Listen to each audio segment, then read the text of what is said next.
Today I'm going to be ranking all 15 Pink Floyd albums from worst to best. My top pick may not be a popular choice, so I guess we'll just have to watch till the end. Starting off in 15th place, we have Ummagumma. If you enjoy listening to a sporadic cacophony of chipmunk sound effects, then this album is for you. Enough said. I don't think any of the band members even liked this album. David Gilmour himself said they really messed this one up. Moving on to number 14, it's debatable where this album should be, but I'm going to say it's the final cut. This was the point in the band's history where Roger Waters had assumed full control over the creative direction of the band, and it just really didn't work out very well. The way I see it, it's just 45 minutes of Waters complaining about his childhood with a few moments of David Gilmour's guitar work shining through. It's unfortunate Richard Wright didn't have any contributions to this album. To be fair, I know a few fans who absolutely love this album. Moving back into their early days, we have A Saucerful of Secrets down at number 13. Don't get me wrong, I sure love the kazoo solo on Corporal Clegg, but overall this album displays the tense transition between Syd Barrett and David Gilmour on lead guitar and vocals. I just want to take a second to make it clear that I'm not hating on any of these releases. They're all fantastic. The number 12 spot belongs to another album some people really love, but I just think is not as good as their other work. I'm of course referring to Atom Heart Mother. This record has some pretty cool moments, such as the funky part of the title track, but this was really their transition between their hardcore psychedelic early days and their slightly proggy art rock from the 70s. At this point you can hear a shift in their production style, they just hadn't quite figured it out yet. Moving on to number 11, we have The Division Bell. Most people will probably hate me for putting this as the lowest of the post-Waters era albums, but really it just seems to have a lack of direction. It sure has some pretty epic musical moments, specifically of David Gilmour's guitar, but it lacks the conceptual cohesion of any of their previous work. Now we're getting into the top 10. If you've made it this far into the video, why not hit the like button? Maybe you could even subscribe, I really appreciate it. These next 4 albums are the ones I'd consider horribly underrated. Coming in at 10th place, we've got More. Sure, it was the soundtrack for a movie, but it's actually pretty good. It's also pretty unique compared to their other stuff. It's I guess what you could call their heaviest album. It's the closest thing to traditional rock and roll they've ever come out with. Just listen to the Nile song. It's got gritty guitars and gritty vocals from David Gilmour. Now that's a unique thing to hear. David is usually known for his smooth, soft vocals. In 9th place we've got Obscured by Clouds. Similar to More, this was also a soundtrack for a movie. It was sort of a side project to Dark Side of the Moon. The whole feel of the album certainly hinted at greatness ahead. This is where I think they finally caught their footing after losing founding member Syd Barrett in 1968. Now I have one question. Why does everybody hate A Momentary Lapse of Reason? I mean, sure, I get it was the first album after Roger Waters left, but it was really good. Good enough to be no lower than 8th place. People seem to deem it unoriginal from their other work. It's nothing like their other stuff at all, though. The first time I heard it, I remember thinking, this is really the album everyone on Reddit was saying sucks? To be fair, with the history of the band, Roger Waters not contributing, and Richard Wright only being hired for studio work, I understand why people wouldn't like it so much, but musically, it's just so good.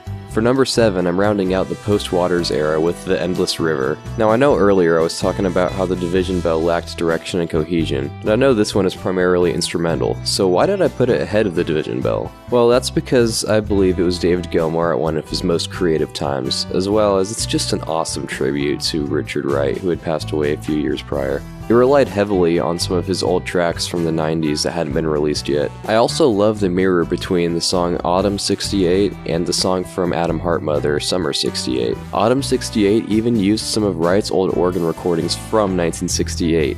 This came out in 2014, that's crazy. Considering how new it is, and despite being primarily ambient, this album deserves more credit. Inevitably, the number 6 spot goes to the first, the only, the legendary Piper at the Gates of Dawn. I think almost anybody could agree with this placement. It's very respected for what it is. It's their only work where Syd Barrett had full creative merit, has some pretty awesome moments like Astronomy Domine, and some pretty annoying times like Bike. Well, whether you love it or hate it, it belongs in this spot. It really portrays psychedelic rock at its peak. Now I have to say, I've had a really hard time making this list. Pink Floyd's catalog is so diverse that picking a specific order is extremely difficult. Sometimes it feels like comparing apples to oranges. Anyways, kicking off the top 5, we've got Metal. Their work prior to this album is generally considered to be space rock. I heard once someone describe this album as deep sea rock. You could really see why, especially on echoes. Richard Wright's choice to use a Leslie amplifier traditionally used for a Hammond organ on his piano really gave it that deep sea underwater vibe. One of these days has some really cool synchronized delayed bass parts. I've always thought the song Seamus was one of the most unique songs in their catalog.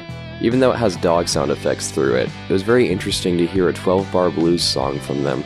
Speaking of dog sound effects, 4th place goes to their 1977 album Animals, which had a song called Dogs, which also had dog sound effects. This was when their music took a bit of a political turn, but it's great. The only thing keeping it out of the top 3 is it's a little bit inconsistent. Some songs are really good, and a few of them are just kinda basic. Regardless, it's a phenomenal piece of music. I just can't get enough of those harmonized guitar leads on Dogs. Alright, my 3rd place spot is definitely a hot take. I think I'm gonna make a few people mad with this one, but this is where Dark Side of the Moon belongs. I don't even need to explain why it's fantastic, we all know.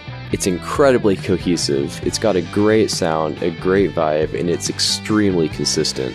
It was recorded during the time the band was working together the best, and you can obviously hear that in the music. The simple fact I can recall a time hearing each of these 10 songs on the radio is outstanding. Almost never can a band produce an album where every single song is radio-worthy, and for a concept album at that, this was certainly their most influential work for other artists, and it has earned its iconic place in rock history for a reason. Starting to wrap things up, 2nd place goes to The Wall. The biggest thing this album lacks is contributions from Richard Wright, who was kicked out by Roger Waters mid-recording. Personally, this album was my gateway into their music. It's also the one I can emotionally connect with the deepest. It also contains what many critics consider to be one of the greatest guitar solos of all time, and that's the second one on Comfortably Numb. Believe it or not, it was another brick in the wall part 1 that got me into their music. A lot of people critique David Gilmour's heavily modulated guitar tone during this era, but I think it's awesome. A lot of people also dislike Roger Waters' role as lead vocalist on this album. A lot of people prefer David Gilmour's vocals. And as you've probably figured out by now, number 1 goes to Wish You Were Here. It's musically their strongest work. There was so much emotion poured into it. Both David Gilmour and Richard Wright quoted as their favorite Pink Floyd album. Its history is magnificent, and its references to their older music are on point. From the soulful ambiance of Shine On You Crazy Diamond, to the chilling synths and haunting vocals of Welcome to the Machine, to the catchy yet sorrowful acoustic title track, this album is what I consider to be the absolute peak of Pink Floyd. Now there we have it. I doubt this list looks anything like some of your guys's, but I'd like to hear from you. What would your ranking look like? I hope you enjoyed this video, thanks for watching, and I'll see you next time.